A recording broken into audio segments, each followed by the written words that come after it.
Hey everyone, welcome back. I was not going to do another Halloween craft video, but I realized I had more ideas than I thought this year. And as I was getting these crafts ready, I realized I saved the best for last. So I hope you're as excited as I am, because while I didn't think I had any more inspiration, I didn't realize that most of my inspiration was going to be crammed into this final video. So click on the title of the video to see everything that I'm using to bring these crafts together. Next week, we are going to pause and do some crafts that I have been waiting to finish. So we're going to do an unfinished craft video. I'm really looking forward to that, so it'll help me kind of clean up my craft room. And then the following week, we are going to do some Thanksgiving crafts. I have a fun lineup for that, and I'm excited to show you some inspiration for this year. Okay, let's go ahead and get started. Again, these are my favorite crafts of the season. I can't believe I almost forgot about them. Let's go ahead and get everything created. Okay, let's go ahead and start our first craft. I am going to be making some little magnetic clips for the front of my fridge. I have these little bats here that I cut out with my Cricut out of some, I think this is probably 100-pound cardstock. And then I have these little clips that are distressed. I love these. I got these, I believe, at Michael's years ago, and I just love them. But you can find distressed clips anywhere. All right, so now what I'm going to do is I am simply going to glue these little bats to the clips, these little clothespins, and then put magnets on the back. I'm gonna have these go on my fridge for holding artwork or holding special papers. It's just a fun way, again, to bring a little decor to the kitchen. If you missed last week's video, last week we did some really neat magnets as well that are super easy, super affordable, and fun to create some fun for Halloween. Okay, I am also taking the little wings just to the left and right of the body, and I am folding them in so that they kind of look like they're flying, or I guess folding them out. And I'm just placing a little bit of hot glue. You can use the adhesive of your choice, but I'm gonna use hot glue. It's quick and easy, does the job. But just bending those in to give them some fun dimension. You can keep them flat as well, but I think this is really cute and fun. All right, let me finish putting the remaining bats on the clips, and then we will put some magnets on the back. There's the final bat. Make sure that you are doing it the clip side down. Looks the little alligator side down. Okay, and then I have this magnetic tape, if you will, and I just need to, it's also self-adhesive, but I have not found the adhesive to be super strong. So I am going to just trim down a couple pieces per clip. And what I'm going to do is I'm going to remove the liner, but I'm also going to add some hot glue to the back just to help keep that a little bit more permanent. Okay, so I'm just trimming those down to size, and you can test to see how much magnet you need. I'm just gonna put one on the top and bottom, and that should be plenty. I think those are so cute. So they'll just magnetize to a magnetic surface. For me, it's going to be our fridge in the kitchen, but you can choose wherever you want to put these. Okay, so all done. I think those look really fun. They're simple, affordable, and really cute to look at. All right, let's set that to the side. And the next thing I want to do is some fun decor. I've had this cute little chalkboard sign from Hobby Lobby, and I also have these little magnetic, or I'm sorry, not magnetic, metal. I'm in the last craft. I'm remembering my magnets. I have these metal letters from Dollar Tree that I have been bringing into some of my crafts, and they're super cute, and they provide a different texture. What I'm going to do is I cut out a spider web, and what I want to do is create some fun art on this chalkboard for this Halloween. So I'm gonna go ahead and weed all of this out. Okay, so I have my fun web here, and I'm gonna cover it with some transfer tape, and then I'm going to kind of chop it down. I wanna do something that kind of falls off the edge of the frame. I think it'll be really cute. Okay, so I have my transfer tape here. and I'll end up reusing this for a lot of my crafts today. So I'm gonna start with my bigger craft. That way I can trim it down a little bit later.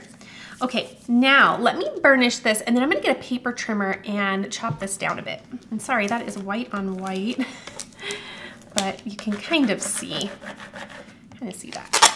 All right, so I'm gonna burnish the front and the back. And what I wanna do is kind of tuck this up in the corner a bit. So I'm going to decide where to cut. And I'm thinking, let me grab a pen.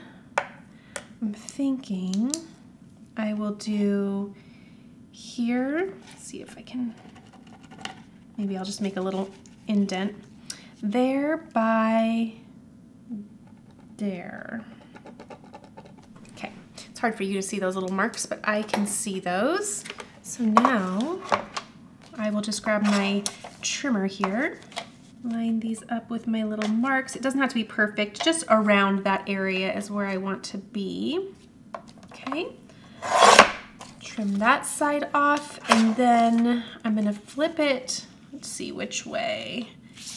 I'm gonna flip it this way because then I have that nice straight edge that I created. That way this is nice and square. Line it up to where I'd like to cut, and then trim off. Now, this is actually Dollar Tree vinyl, so if you're gasping and thinking I'm wasting material, it's gonna be okay. This is Dollar Tree material, which costs just $1.25 for a big roll, which is nice, and I'm gonna reuse this transfer tape, so we are all good. Okay, so now I have a design that I can tuck in this corner here, which is super neat. So now, actually, let's do some rubbing alcohol on the surface here and just clean this off. A little dusty. We want to make sure the vinyl sticks really nice. Okay. Another thing you could do is you could place your entire web without cutting it. You could place it down, and then you could use an X-Acto knife to go around and cut off the edges. So whichever way you want to do works perfectly. All right, there we go. Now I'm going to line this up with the corner here the best that I can. That looks pretty good. Yeah. Okay, so now we have this cute little web peeking off the corner of this sign. And as you could tell, we're going to write or spell out the letters boo. Let's see, hopefully this sticks down really nice for me. There we go. Okay, got that all taken off. There we go. Oh my gosh, that looks really cute. I have one little bubble area that I'm gonna mend. There we go, with my scraper. That looks great. Now what I'm going to do is I'm going to use these little foam squares. I have these for my card making, and I'm gonna spell out boo within the little web here. I thought that would be super cute. So let me start with the B, and you might have to trim these down a little bit. They are just barely the right size. And what's fun about these is they're super strong, so you really don't have to worry about this falling apart. However, it is just double-sided adhesive, so if you wanted to next year remove all of the vinyl, remove these letters, you can, and then you can create something new with your chalkboard. So I have been really liking the idea of temporary art because every year I go through my decor and I decide which decor I love and I want to put out again, and then which decor I want to kind of redo. Okay, so I'm going to do the B there, and then I'll add both of the O's. Just a really fun way to use the little metal letters at Dollar Tree. I found them in the craft section, and I've done a lot of fun things with them. They're really cute. Also, they would be fun to use as little gift tags. You could put the person's monogram or first initial on there, which is really fun. Okay, I was using the line of the web there to line this up, That looks so cute. I love it. It's so simple, so fun. Again, it is also removable. So if you get bored of it next year or want to do something else with this sign, you can either remove this. You can also turn it over and do something different on the back, which is super fun. I have a cozy sweatshirt here that I got from Walmart. So soft and so cozy for Halloween and fall season. And then I found the cutest design ever. I will link it below. I pre-weeded it because it took me probably at least 20 minutes to weed this. Isn't it cute? I am a book lover. I am such a bookworm. I think I'm at 120 books this year. So this is so me with my coffee, my bow, and my book. I thought this was really cute for Halloween. So I'm gonna put this on the sweatshirt. Again, everything that I'm using will be linked down below, but I'm gonna go over to my heat press and pre-press my shirt. I did pre-wash my shirt as well. And then I'm going to lint roll it and place my design right on the front.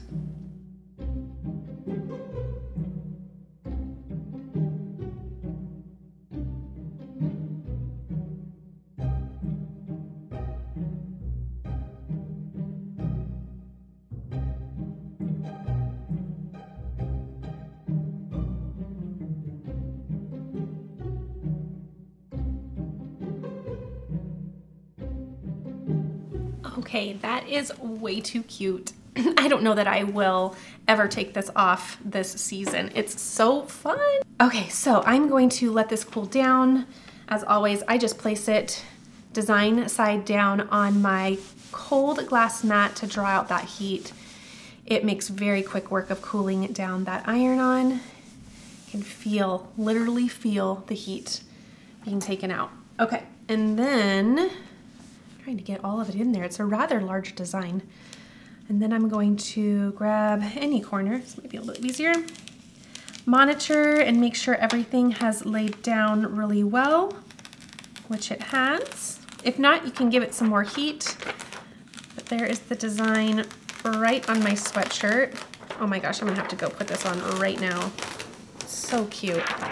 There we go. All right, there is our sweatshirt for the season. Isn't that fun and cute? If you're a bookworm like me and you think this is adorable, then I will link it down below for you so you know where I got it and you can create something fun yourself. This would also be really fun on a library bag if you wanted to make something cute for your library trips for October. I love that idea as well. Okay, so I have been in the business of cleaning out my craft room and not buying but using what I have. So that is hence the reason for this third video. I went through my craft room and I was deep cleaning and I found a bunch of Halloween blanks and I just could not hold on to them for another year. I'm really trying to simplify my space.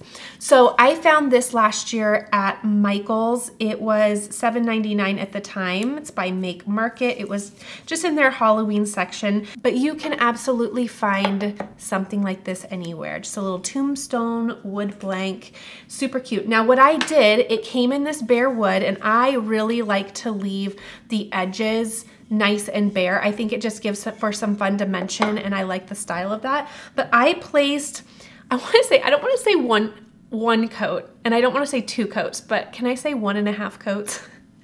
I placed 1.5 coats. I don't even know what that means, but I didn't do a full 2 coats. I had some extra paint, so then I kind of just did a little half coat on top. And I love the whitewash look of that where you can see some of the wood through it. It's so pretty. So 1 coat is pretty light and then I added just a little touch up to it just to give a little bit more consistency and that's how it turned out. You're probably like, I'm unsubscribing. She thinks she can do 1.5 coats of something, but I promise I kind of did that.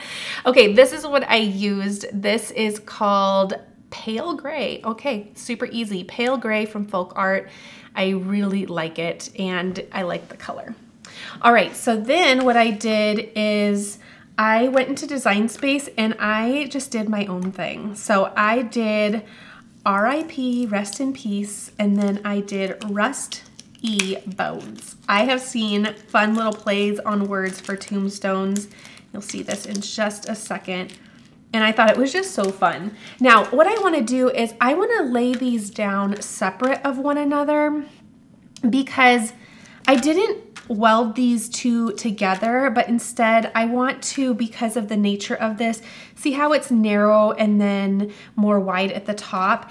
I just want to make sure that I space this accordingly. So I'm going to lay the resting piece down probably first and then the rest of it down after, just to get some fun spacing and take up a little bit more of that room. And it's just because it wasn't a perfect square, so it was hard for me, or rectangle in this case, it was hard for me to kind of get an idea of what I wanted to do for size. So I'm just going to go ahead and do it separately. All right, I'm gonna grab my transfer tape that I used earlier and reuse it. And what I'll do is just place it right on my vinyl. Okay, and then I'm gonna burnish. Now this is the smart vinyl, and I'll show you why I decided to do smart vinyl later. I actually decided it was smart it was smart to use smart vinyl for an upcoming craft that you'll see at the end because of the small design, but I just went ahead and did the same for this as well. But it's a little bit hard to get off of the cutting sheet because the cutting sheet is so incredibly thick. So I'm gonna try something new. It was one of those things where, do you ever stay up at night or wake up in the night coming up with, I don't know, random things or random solutions? Maybe that's it. Random solutions. Anyway, last night I was like, oh, I should try doing that a tad different and see if that works. Okay, let's see where we want. Maybe I'll put the rusty bones down first. So what's hard for me with the smart vinyl, and I'm actually really falling in love with the smart vinyl. I'm loving it more and more, but for me, it's super hard to take off. It's not impossible, but it's just more difficult than regular vinyl to take off because the cutting sheet is so thick. And the reason it's thick is because it is intended to be matless cutting. So you don't have to put this on a mat unless you have smaller pieces and you want to. But that's why it's so thick, is because it's acting as both the cutting sheet and the mat. But it's a little bit hard to bend and take off. So usually when I'm doing vinyl, I flip it over and I remove the cutting sheet from the vinyl, but it's just hard because it's so thick. So I thought, why don't I try doing it this way? And let's see if I can get it all down. Come on. Sometimes you might need to burnish. The reason I like to do it the other way is because it's easier for me to kind of pull the vinyl off. See, I'm even wanting to turn it around and do it this way again. Gosh, okay, so it's still kind of easiest for me to turn it around. I'm gonna try both ways on an upcoming craft with the smart vinyl and see if I can kind of figure it out. I don't know, I'm just always trying new things. Okay, so I was gonna cut this out of white, but I thought the black was kind of fun. I'm gonna line that up where I'd like it. I think that looks great. Place that down. I can use my scraper to burnish and really get that down. Now I know I probably should have put a little dot here, but I didn't because for some reason it was scooting the E over too much, and then it was misaligning to the point where it was not working for my eye. So I promise I know that a middle initial needs to have the little dot there. Doesn't it? Or does it not? I guess, is that a hard and fast rule? I'm not sure. But for design purposes, it was not working. And there we go. Then I can do the same thing for this. Let me see if I can pull it up the other way. Let's see if that'll work. Oh, it's just hard. I don't know. Okay, back to my tried and true. Turning it over and removing the cutting sheet. I guess it's not horrible. Maybe I'm making it to be more difficult than it really is. Okay, rust E bones. And then RIP. Let's see how that looks. Okay, I think that looks really good, and I like the spacing. Really cute. I believe the font is called Caslon Black, and it is one that I purchased in Cricut Design Space. I feel like it is the only font that I have purchased in Cricut Design Space, and I purchased it because I really like it for monogramming. It's just provides the exact look that I'm going for, but it also was really fun for this project as well because it's just kind of, I don't know, just basic and professional. I don't even know why I would say professional, but that's what it looks like to me. Professional. Here's my professional font. All right, let me move this one down just a little bit, and there we go. That's a really fun craft. And again, this little blank has been sitting and waiting to be used, and I am just determined to clean out my craft space. So love that I was able to use this, and it's gonna be fun for decor. This would look really fun on a tiered tray as a little tiny piece of decor. It's actually pretty substantial too, but I love that. Okay, another thing that has been in my craft room for many years, it actually moved with us, and we have officially lived here 2 years now. I cannot believe. I have had this for probably 3+ Halloweens, and I found this at Michael's one year. I love it, but I've always had trouble figuring out what I wanted to do with it. So what I'm going to do is set it to the side, and we are going to do a reverse canvas and do a little layering on our little web. So the first thing that I'm going to do is, let's weed out our design first. I have my design here. I feel like I've used this design in the years past. It's really cute. And it just says October 31, or I think it says 31 October, but it's just so fun. I do not like spiders, but it has a little spider dangling from the 3. I think I may have made a little wood sign out of this in the past. So that's the fun about designs, is that you can do multiple things with them, which is always so fun. Okay, and then I think, is there a web in here? There is a web in here. So let's grab our little weeder and weed out these pieces to reveal the web. And there's also, I've been really getting to know this pin pen tool for really small areas. I've had to really learn how to use it because I started on a traditional weeder. I started my weeding journey, if you will, on a traditional weeder, so it was hard for me to gravitate away from that, but I have been trying to use this more and more for smaller designs, and that is what I weeded most, if not all, of the sweatshirt design with. That really fun, delicate skeleton with all of those fun pieces. There were some tiny pieces in there, so I have found that I'm trying to bring this out more and more. I'll link it below, but it has proved to be helpful, even though I've been really stubborn to try it. Just because I feel like I have my hand movement and routine with a traditional weeder, so it's just faster for me, but I just need to kind of slow down and allow myself to learn other things as well. And for tiny little pieces, I will admit that this is becoming easier and easier and preferred to use. But only for the tinier pieces. The traditional weeder will always be my preference. But it really is just a case of what you learned on. There's no right or wrong. It's just if you learned on one thing or another, usually that's what you prefer. Okay, 31 October. That's what that looks like. Really love it. Now what I'm going to do is, again, we're going to do a reverse canvas, which I love. I got a pack of canvases from Target, and they are super nice, and they have a nice frame underneath, which is the point of the canvas. So if you're wanting to do a reverse canvas, you're just going to want to make sure that you pick a canvas, which can be hard, because I have found canvases that are a dud because you just don't know, right? Especially if they're wrapped and you can't kind of play around with them at the store to see what's underneath. But once you find the brand that you like, then you'll know which reverse canvas options you have.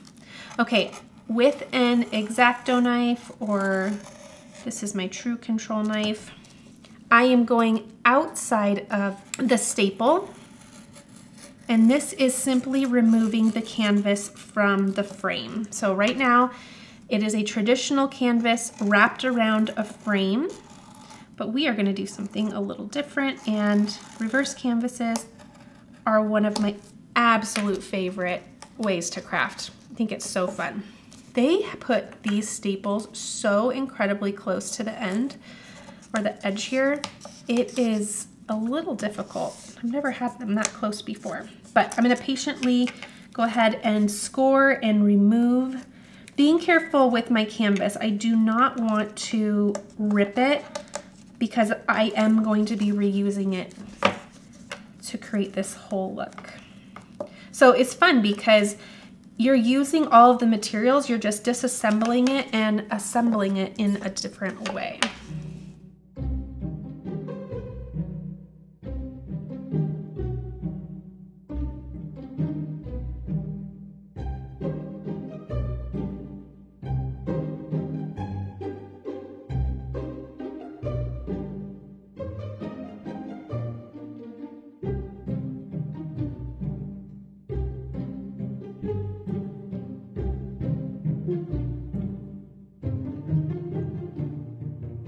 Okay, I have all of my canvas material removed from my frame. So this is the gorgeous frame that's underneath. I love this, but I know that everyone has their own personal style. For me, this is exactly my style. I truly love this. So that's why once I find the canvas that I know has really nice frames underneath, I get it in bulk. Another thing that you can do is you can paint this. So if you wanted to do a colored frame and have fun here, you can do that as well. You could stain it. Possibilities are endless. The next thing that we're going to do is we are going to place, I'm going to put my frame over my canvas here, and we are going to place our design right inside just to kind of get a rough idea of how to center this. And that looks good. It doesn't need to be perfect because we will finalize it later, but I think that looks great. Now I'm going to take this over to my heat press, removing the frame, and I'm going to press this onto my canvas material. Again, this is iron-on because we are pressing onto canvas.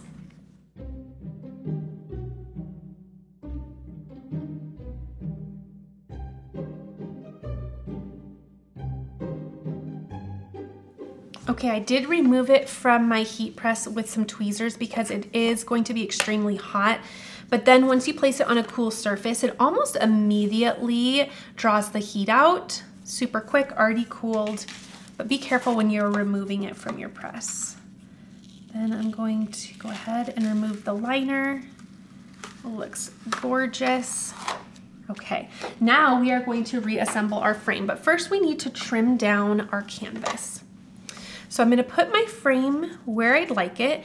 This is why it doesn't need to be exactly perfect when you are putting your iron-on in there and kind of placing it around, because this part is where you're going to really get it centered. And I think that looks good. Then I'm going to take a pen and simply draw a line, tracing against the edge of that frame. It doesn't need to be perfect. It doesn't need to all connect. You're just giving an area where your frame is ending. Okay, be careful not to draw on your frame. I don't recommend using a Sharpie or a marker because it will end up placing a mark on your frame if you're not super careful. So just a simple fine tip pen will work. And then now that I have my line, what I'm going to do is I'm not going to cut on the line.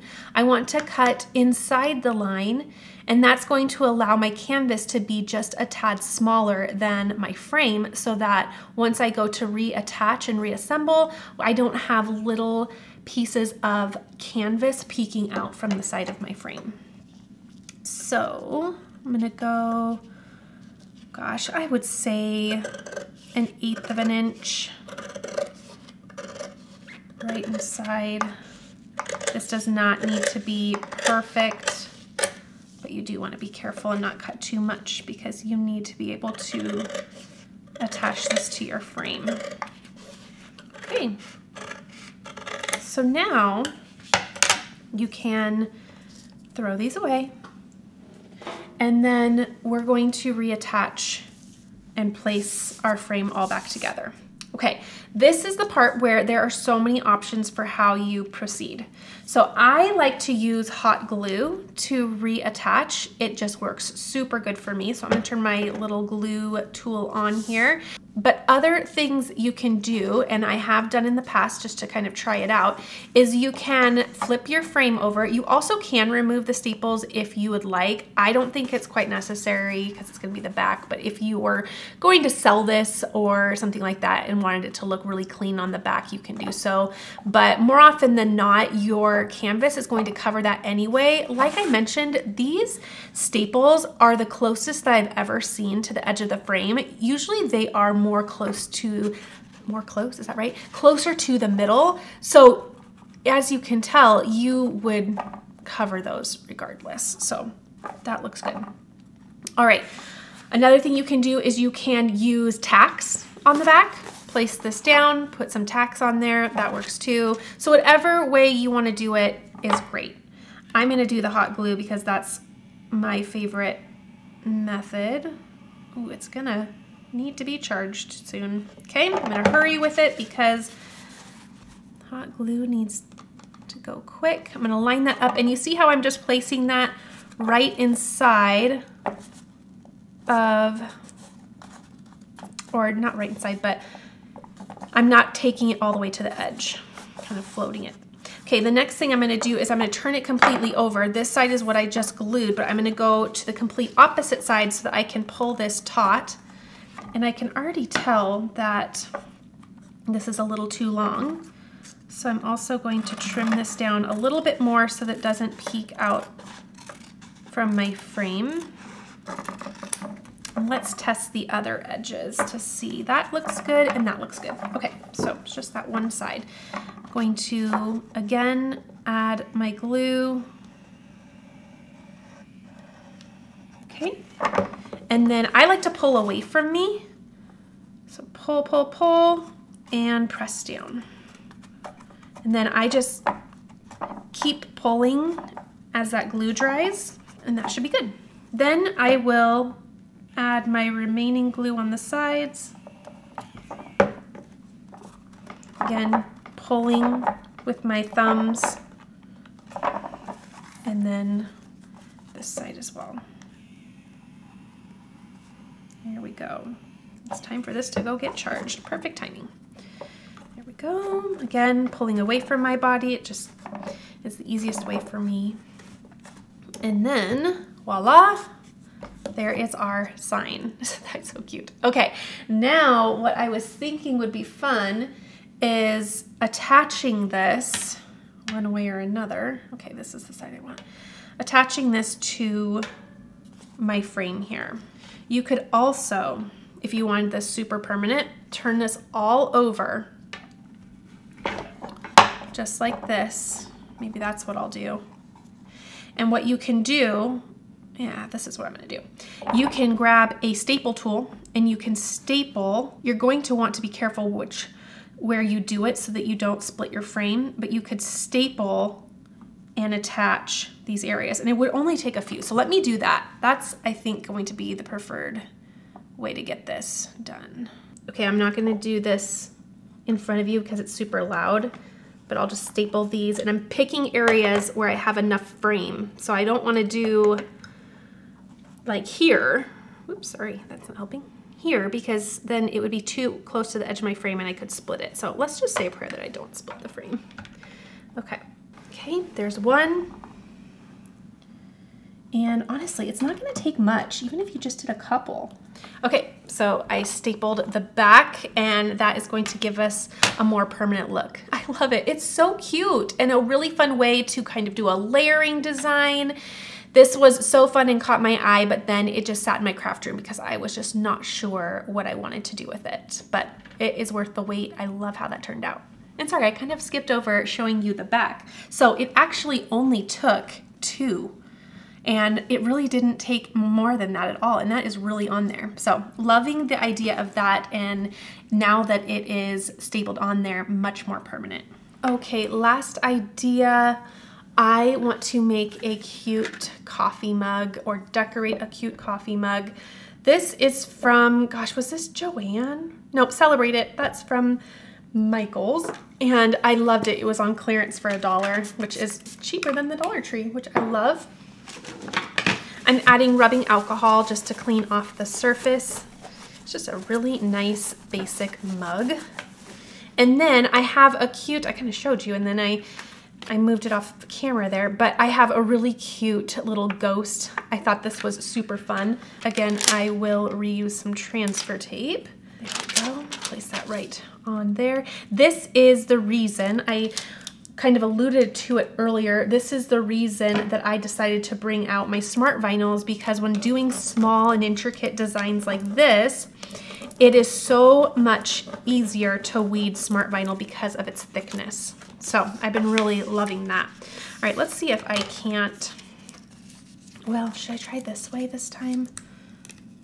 Ooh, see, no.